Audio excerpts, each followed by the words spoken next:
জাপানের গহীন জনমানবহীন গ্রামগুলোতে রাতের নিস্তব্ধতা মাঝে মাঝেই এক অদ্ভুত আতঙ্কে রূপ নেয়। সেখানকার মানুষ এই আতঙ্ককে কেবল মৃত্যু হিসেবে চেনে না, চেনে হাড়হিম করা এক ভয়ঙ্কর আওয়াজের মাধ্যমে। এই আতঙ্কের নাম হাচিসাকু সামা। জাপানি লোককথা অনুযায়ী সে ৮ ফুট লম্বা এক অতিকায় মহিলার অভিশপ্ত আত্মা। সে দূর থেকে তার শিকারকে বেছে নেয়। নির্জন রাস্তায় হাঁটতে হাঁটতে হঠাৎ হয়তো চোখে পড়বে গাছের আড়ালে একটি সাদা টুপি, আর ঠিক তখনই এক বিকৃত ও ভারী গলায় কেউ আপনার নাম ধরে ডাকতে শুরু করবে।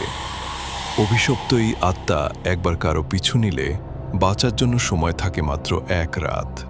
জাপানি তান্ত্রিকদের কড়া নির্দেশ, এমন কিছু দেখলে রাতে কোনোভাবেই আর ঘরের বাইরে পা রাখা যাবে না। বাঁচার একমাত্র উপায় ঘরের সব দরজা জানালা শক্ত করে বন্ধ রাখা এবং দরজার সামনে লবণ ছড়িয়ে দেওয়া। কিন্তু হাচিসাকু সামা এত সহজে ছাড়ে না। সে সারা রাত আপনার প্রিয়জনদের গলা নকল করে আপনাকে বাইরে ডাকার চেষ্টা করবে, আর তার ফাঁদে পা দিয়ে ভুল করে একবার দরজা খুললেই সব শেষ। গভীর রাতে আপনিও কি কখনো জানালায় কোনো অজানা ছায়া দেখেছেন? কমেন্ট করে জানান। আর এমনই সব গা শিউরে ওঠা গল্প শুনতে সাবস্ক্রাইব করুন ভৌতিক কথা।